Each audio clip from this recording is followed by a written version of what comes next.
कल्याणी कार्यक्रम के सब दर्शक लोग के कल्याणी के ज्ञानी की तरफ से बहुत बहुत प्रणाम। साथ ही साथ चंपा की तरफ से भी नमस्कार। उम्मीद करते हैं भाई दर्शक लोग कि आप लोग पूरे परिवार के साथ स्वस्थ होंगे, और जब स्वस्थ होंगे तभी खुश होंगे। कहने का मतलब यह हुआ कि स्वस्थ रहने के लिए खुश होना जरूरी है और खुश रहने के लिए स्वस्थ होना जरूरी है, और इन दोनों चीजों के लिए शिक्षित होना बहुत जरूरी है। खास करके बालिकाओं का शिक्षित होना तो और भी ज्यादा जरूरी है, क्योंकि बालिकाएं शिक्षित होंगी तभी वो अपने स्वास्थ्य के बारे में जानेंगी, शारीरिक परिवर्तन के बारे में जानेंगी, यौन शिक्षा के बारे में जानेंगी, तभी वो अपने आप को स्वस्थ रख सकती हैं, परिवार को स्वस्थ रख सकती हैं, समाज को स्वस्थ रख सकती हैं। क्योंकि स्वस्थ भारत यानी कि स्वस्थ समाज की शुरुआत ही होती है स्वस्थ परिवार से, यानी कि आपसे।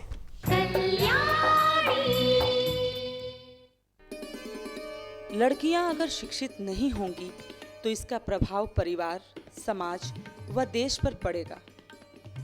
लड़कियां अगर शिक्षित नहीं होंगी तो सही जानकारी के अभाव में वो मानसिक, शारीरिक एवं बौद्धिक रूप से परिपक्व नहीं हो पाएंगी, जिससे उनका स्वास्थ्य प्रभावित होगा। अशिक्षित माता गर्भ धारण करने पर अपना एवं जन्म लेने वाले बच्चों की देखभाल ठीक से नहीं कर पाएंगी, जिससे उनकी जान को खतरा भी हो सकता है। शिक्षा के अभाव में किशोरावस्था में ही उचित खान पान एवं संतुलित आहार प्रचुर मात्रा में नहीं लेने पर आगे चलकर अनीमिया जैसी कई समस्याओं का सामना करना पड़ सकता है। मासिक धर्म के दौरान साफ सफाई और सावधानियां नहीं बरतने से कई तरह के संक्रमण एवं यौन रोग का खतरा भी हो सकता है। किशोरावस्था में अपने अंदर हो रहे शारीरिक बदलाव की सही जानकारी न होने से उनमें चिड़चिड़ापन एवं हीन भावना जैसी कई समस्याएं उत्पन्न हो सकती हैं।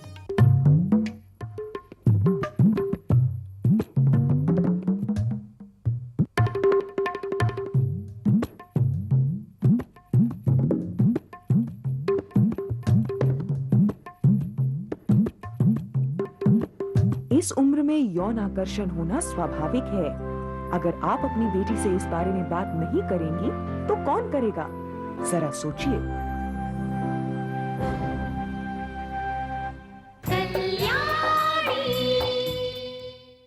शुरू किया जाए परिचर्चा, जिसका इंतजार हमारे दर्शक साथी बेसब्री से कर रहे हैं। हाँ, इंतजार तो हम भी कर रहे हैं चंपा, क्योंकि जिस चीज के लिए आज हम इस अंक में इकट्ठे हुए हैं उसकी शुरुआत तो होनी ही चाहिए। तो जल्दी से आपका परिचय करवाते हैं आज के हमारे विशेषज्ञों से। आप हैं स्त्री रोग विशेषज्ञ डॉक्टर रानू सिंह, आप हैं पत्रकार रश्मि जी।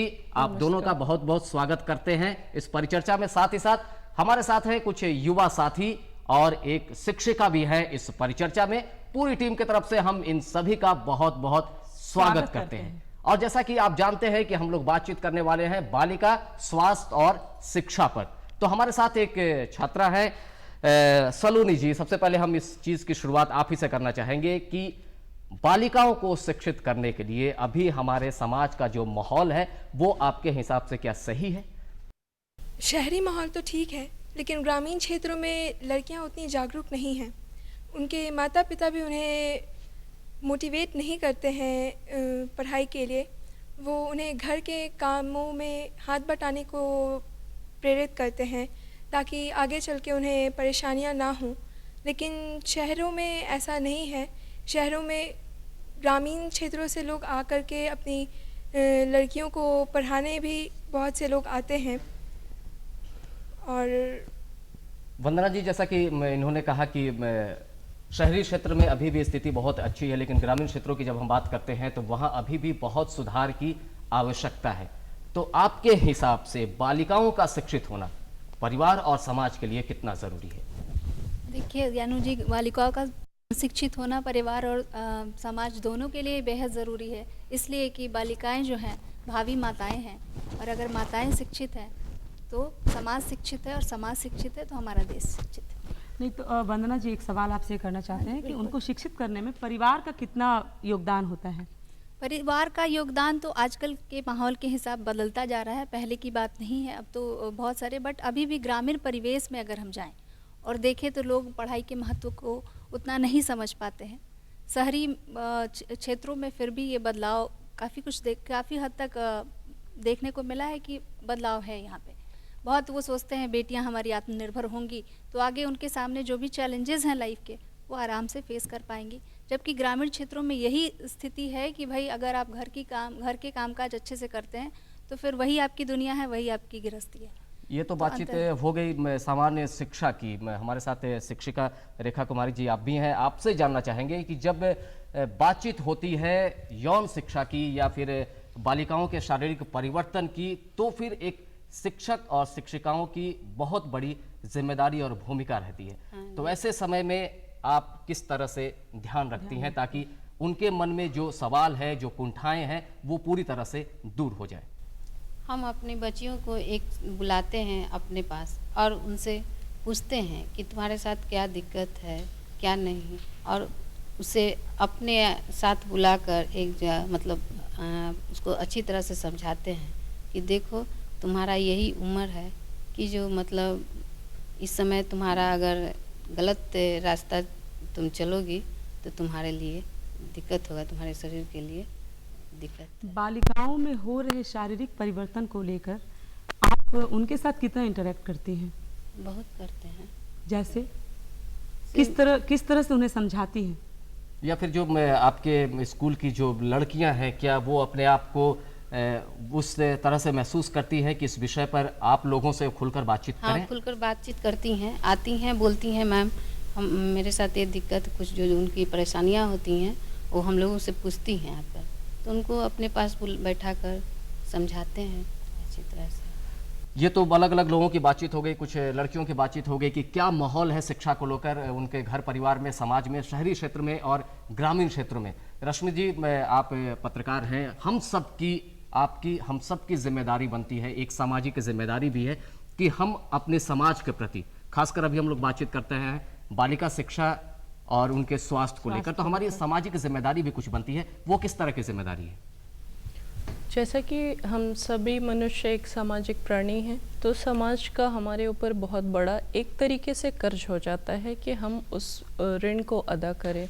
और इस सोसाइटी में रहते हुए ये हमारे लिए बहुत ही अत्यंत आवश्यक है कि हमारे अंदर जितनी भी जानकारियां हैं हम अगर अपने आस पड़ोस, अपने समाज में बांट सके तो ये हमारी खुशकिस्मती कही जाएगी। जैसे कि ये चीज़ें होती हैं कि माँ और एक बेटी के उम्र के फासले को देखें तो कम से कम 14 से 16 की होती हैं, तो झिझक होता है। बट अगर घर का माहौल स्वस्थ यानी शिक्षित हो, चीज़ें एक दूसरे के बीच में बहुत ट्रांसपेरेंट रूप से पास होती हैं, तो ये चीज़ें, वो परिवार स्वस्थ होगा। और जब हम उस चीज़ों को, इनकी जो एज होती है 12 से 16 की, तो बहुत ज़्यादा क्यूरोसिटी होती है। तो अगर हम इनको 2 बात बताएंगे तो ये हमसे 4 सवाल पूछेंगे, तो उनकी मानसिक अवस्था को भी समझना उतना ही ज़रूरी है जितना इनकी शारीरिक। और लड़के में भी परिवर्तन होते हैं जो लड़कियां अभी तो नहीं, आगे चल के समझती हैं। तो इस सारे हार्मोनल डिसऑर्डर्स को उनको हमें खुल के बताना होगा, अगर माँ को ज़रूरत पड़े, बहन को या फिर भाभी को। मैडम, अब आपसे जानना चाहेंगे, अभी जैसा कि जो परिवर्तन की बातचीत हो रही है कि कुछ खास अवस्था में कुछ खास परिवर्तन होते हैं, वो स्वाभाविक परिवर्तन होते हैं, वो पुरुष हो या फिर महिला हो, वो होना ही होना है। तो ऐसे समय में लड़कियां, बालिकाएं अपने आप को किस तरह से तैयार रखें और ऐसे समय में अपने स्वास्थ्य का खास तौर पे वो किस तरह से ध्यान रखें?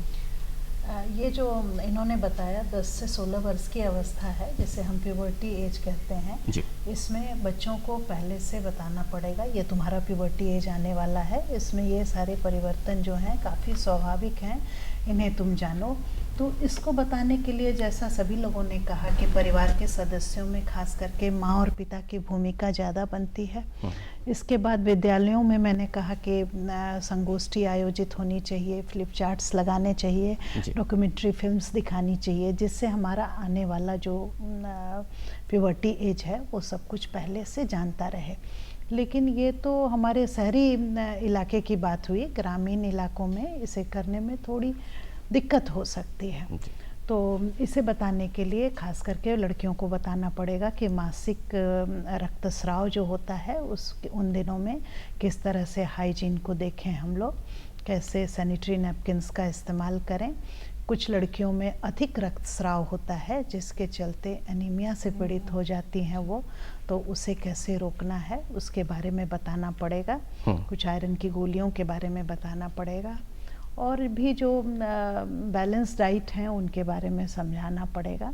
ये सब चीज़ हम लोग इन चीज़ों को लेकर ग्रामीण क्षेत्रों में बहुत सारी भ्रांतियाँ हैं, उस भ्रांतियाँ को हम कैसे दूर कर सकते हैं? भ्रांतियों को तो हम आपस में बैठ के सुलझाएंगे, बताएंगे। जैसे मैंने कहा, उसका सबसे अच्छा तरीका है डॉक्यूमेंट्री फिल्म संगोष्ठी, उसको आयोजित करेंगे जिसमें हम अपने प्यूबर्टी एज ग्रुप के बच्चों को बुलाएंगे, अभिभावक को बुलाएंगे, विद्यालय शिक्षिकाओं को बुलाएंगे, आंगनवाड़ी को बुलाएंगे, या उन्हें प्रेरित करेंगे कि हमारा ये कल्याणी कार्यक्रम देखते रहें। हाँ, उन्हें प्रेरित करेंगे कि हम लोग सब लोग कल्याणी कार्यक्रम देखें और सब कोई जाने कि कैसे किस तरह से हम लोग इसको दूर कर सकते हैं। ये जो बात आपने बताई मैडम कि ये एक स्वाभाविक परिवर्तन है, ये होना ही है, तो ऐसे समय में किस तरह से ध्यान रखना चाहिए? ऐसे समय में साफ सफाई के साथ साथ आहार का भी बहुत बड़ा महत्व रहता है कि ऐसे समय में लड़कियों को किस तरह से आहार लेना चाहिए, किस पौष्टिकता भरा आहार लेना चाहिए, तो वो किस तरह से आहार से संबंधित यानी संतुलित आहार उनको लेना चाहिए, तो कैसे ध्यान रखना चाहिए? जी हाँ, संतुलित आहार तो उन्हें लेना ही चाहिए। जैसे मैंने बताया कि इस समय कैल्शियम की भी ज़्यादा ज़रूरत होती है, आयरन भी हमें देना पड़ता है, बी कॉम्प्लेक्स और भी जो चीज़ हैं उनको किस, जैसे मान लीजिए पालक है तो उसमें आयरन की प्रचुर मात्रा होती है, गुड़ है उसमें आयरन की प्रचुर मात्रा होती है और ये बहुत आसानी से उपलब्ध है सभी जगहों पर। हाँ, सभी जगहों पर उपलब्ध है। मौसमी फल और सब्जियां, कोई ज़रूरी नहीं है कि हम 200 रुपये किलो सेब खरीद के खाएं। हमारे यहाँ गोभा होता है, अमरूद होता है, उसको हम खा सकते हैं, गुड़ ले सकते हैं, चना ले सकते हैं। किस चीज़ में कितनी संतुलित मात्रा में क्या मिलेगा इसकी जानकारी देनी होगी। मतलब कि सबसे ज़्यादा शिक्षा का इम्पोर्टेंस हो गया। शिक्षित अगर लड़कियां होंगी तो ये सब कुछ हम बहुत हद तक दूर कर सकें। इन सारे विषयों पर बातचीत करने के लिए सलोनी जी हमारे साथ है। सलोनी, आप बताएं कि ऐसे समय में सबसे ज़्यादा बेहतर माध्यम क्या होता है? ऐसे समय में वो अपने फ्रेंड्स को ज़्यादा बताना पसंद करती हैं क्योंकि वो उनकी फ्रेंड्स होती हैं और वो उनको अच्छे तरीके से समझ पाती हैं। और माँ जो होती हैं वो भी उनसे काफ़ी फ्रेंडली होती हैं, एक तरह से दोस्ती होती हैं, तो उन्हें भी बताने में कोई हेजिटेशन नहीं होता है। और जनरली लड़कियाँ उस वक्त स्कूल बंक कर देती हैं, मतलब स्कूल नहीं जाती हैं, तो ऐसा करना ठीक नहीं है, लेकिन वो अपने फ्रेंड्स और अपने टीचर्स को बता कर के इसको क्लियर कर सकती हैं। एक बात है कि वो अपने दोस्तों से बात कर सकती हैं, शिक्षिकाओं से बातचीत करती हैं, लेकिन वंदना जी आपसे जानना चाहेंगे इसके बारे में वो कहाँ और जानकारी प्राप्त करें अगर वो अपने माता पिता से बातचीत नहीं कर पाती हैं तो? देखिए, माता पिता से अगर बात नहीं कर पाती हैं तब तो नेचुरली वो दोस्तों के पास ही जाएंगी, लेकिन दोस्त उनको सही जवाब या राय दें ये कोई ज़रूरी नहीं। उसके मैं सोचती हूँ कि सबसे अच्छा ज़रिया टीचर हो सकता है, शिक्षक हो सकता है, और ये शिक्षकों की बेसिकली जिम्मेवारी है कि देखें कि कौन उस एज इस मतलब दौरान गुजर रहा है, इस एज के से गुजर रहा है, और ये शिक्षकों की जिम्मेवारी है कि उनको बिना पूछे भी कुछ शिक्षा दी जाए। कॉन्फिडेंस जो उनमें रहना चाहिए इस उम्र में आने के पहले, वो किस तरह से रहना चाहिए और वो अपने आप को किस तरह से तैयार रखें? जहाँ तक कॉन्फिडेंस की बात है तो मुझे लगता है ये परिवार से ही आएगा, और परिवार से ये तभी आएगा जब उनको पूरी तरीके से किसी भी चीज़ को करने में फैमिली बोले कि तुम जो करना चाहो करो, हम तुम्हारे साथ हैं, यानी बैक सपोर्ट में परिवार को रहना होगा। रही बात कॉन्फिडेंस की, तो ये एक ऐसी चीज़ होती है जो आप जानकारी के थ्रू, यानी जो बेसिक शिक्षा की हम बात कर रहे थे, उसके थ्रू आपके अंदर काफ़ी ज़्यादा कॉन्फिडेंस डेवलप हो सकता है। यानी कि कुल मिलाकर सभी लोगों का दायित्व बनता है ऐसे समय में बालिकाओं का साथ निभाने में। आप लोग हमारी इस पर चर्चा में शामिल हुई, इतनी महत्वपूर्ण जानकारियां दी, आप लोगों का बहुत बहुत धन्यवाद। नमस्कार। आप लोगों को भी नमस्कार। लोहे की ताकत इस पुल को शक्ति दे रही है, और ऐसे ही लोहा इंसान के शरीर को भी शक्ति देता है। लोहे और प्रोटीन की कमी से अनीमिया होता है। आप थके थके एवं सुस्त हो जाते हैं, आपकी त्वचा पीली हो जाती है।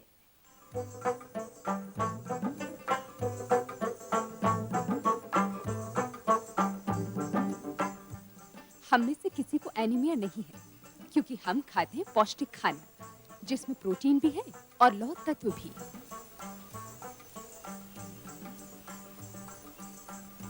जैसे बहुत सी हरी पत्तेदार सब्जियां जैसे पालक, मेथी, सरसों वगैरह, प्रोटीन युक्त दालें और अंडा, और बहुत से फल जैसे केले, सेब, चीकू, पपीता।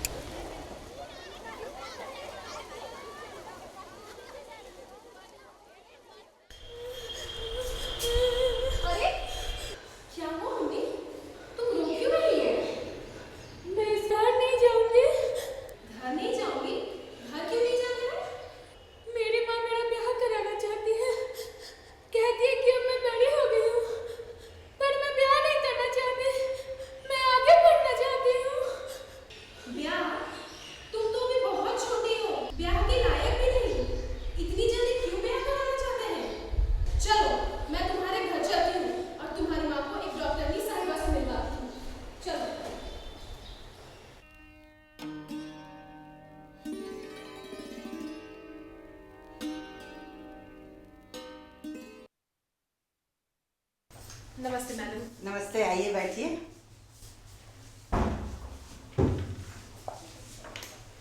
मैडम, ये मुन्नी की माँ है और पता नहीं क्यों ये सब ब्याह अभी ही कराना चाहती हैं। ये मुन्नी का? ये तो अभी बहुत ही कम उम्र की है। इस उम्र में तो ब्याह बिल्कुल ही सही नहीं है। मैडम, ये हमेशा बहुत गुस्सा में रहती है, अपना मन का करना चाहते रहती है। ऐसा क्यों होता है मैडम? उसमें घबराने की कोई बात नहीं है। किशोर अवस्था में ये किशोरी है, यहाँ पे इनके शारीरिक मानसिक हर चीज़ों का परिवर्तन होता है। मैडम, तनी इसके बारे में और बढ़िया से बता दीजिए। किस समय लंबाई बढ़ जाती है, थोड़ी चौड़ाई बढ़ जाती है और शरीर के नीचे भाग में चर्बी वगैरह का जमाव शुरू हो जाता है, वजन बढ़ जाता है। ठीक, ये हुआ। उसके बाद इनका ज्ञानेंद्रियाँ हैं, जो इनकी जेनेटिलिया जिसको हम लोग कहते हैं, उसका विकास शुरू होता है। और उसमें क्या होता है कि अंदर शरीर में ओवरी होता है, उसके अंदर अंडा पैदा होता है जी। है ना। वो माह में एक बार होता है। अब वो अंडा जा करके उसी अंडा से, जिसको हम लोग ओवुलेशन कहते हैं, और वहाँ पे जो ये सब ईस्ट्रोजन एक हार्मोन की वजह से होता है, तो ईस्ट्रोजन का बनना शुरू हो जाता है उस ओवरी में ही, उसके एक फॉलिकल में बनना शुरू हो जाता है। और उसकी वजह से ही ये जब जा करके जो हार्मोन की वजह से यूट्रस में, गर्भाशय में परिवर्तन होता है, और जब गर्भधारण माने जो औरतें नहीं करती हैं तो अंडा खत्म हो जाता है, मर जाता है, और उसके बाद से मासिक धर्म की शुरुआत होती है। डॉक्टरनी जी, ये मुन्नी है ना, हमेशा अपने सखी सबके साथ रहना चाहती है, हम लोग के साथ एकदम नहीं रहना चाहती है। ऐसा क्यों होता है मैडम? बहुत बड़ी बात होती है, क्योंकि ये समझती है कि सब बातें माता पिता के साथ नहीं बता सकते हैं। इनके मन में जो कुछ भावनाएं आती हैं तो अपने उम्र की लोगों को ये खोजते हैं कि वह हमें ज़्यादा सही सलाह देंगे। और इसका कारण ये हमारे समाज में देखा गया है कि लड़कियों से माता पिता खुलकर बातें नहीं करते। तो ये वजह से ये माता पिता के साथ थोड़ी एक दूरी बनाए रखना चाहती है, और माता पिता भी चाहते हैं। इन दूरी के चलते ये अपनी सहेलियों को खोजती है, और सहेलियों से ये लोग अपनी सारी बातों को करती हैं, जिसमें कभी कभी खतरा भी होता है। अगर किसी सहेली ने गलत बात बता दिया तो उनके दिमाग में चढ़ जाता है। तो इसका सबसे बड़ा समाधान है कि आप बच्चियों से बिल्कुल खुलकर बातें करें, अपनी सहेली जैसा समझें, और जब सारी बातें आपके साथ वो करेंगी तो उसका मानसिक विकास बिल्कुल सही ढंग से होगा। कुछ गलत धारणाएं इनके मन में नहीं आएंगी। मैडम, मासिक धर्म के दौरान ये किस तरह से अपना ख्याल रखेगी? इस समय विशेष ही सफाई रखनी होगी। अगर आप रोज एक बार नहाते हैं जिसमें आप 2 बार नहाएं। जो आप कपड़ा उसमें इस्तेमाल करेंगे वो बिल्कुल साफ़ होना चाहिए। आप साफ़ कपड़ों को डेटॉल पानी में खौला करके उसका इस्तेमाल कर सकते हैं, और जल्दी जल्दी कपड़ा बदलना चाहिए, उसे ज़्यादा अधिक गीला नहीं होने देना चाहिए। केवल यही नहीं, अगर उस समय गंदे कपड़े का इस्तेमाल किया जाता है तो गुप्तांगों में इन्फेक्शस डिजीजेस, बीमारियां होने का भय रहता है, और वो ऊपर तक जा करके यूट्रस ट्यूब्स वगैरह सबों में चढ़ जाता है। इसलिए इस समय सफाई पर विशेष ध्यान बच्चियों को रखना है एवं उनकी माताओं को भी इस बात का ध्यान रखना है। मैडम, कम उम्र में शादी करने से इसके क्या क्या दुष्परिणाम हो सकते हैं? तरह तरह की परेशानियां इस उम्र में आती हैं। यहाँ तक कि हम लोगों ने देखा है कि बहुत सारी किशोरियाँ 15-16 में माँ बन जाती हैं और उनका गर्भ के दौरान उनका देहांत भी हो गया है। अब मैं सब समझ गई। मैं अपनी बेटी को शिक्षित करूंगी, स्वस्थ रखूंगी और इसको विकसित होने का पूरा मौका दूंगी। माँ, तुम मेरी प्यारी और समझदार माँ हो। स्वस्थ रहिए, खुश रहिए। नमस्कार।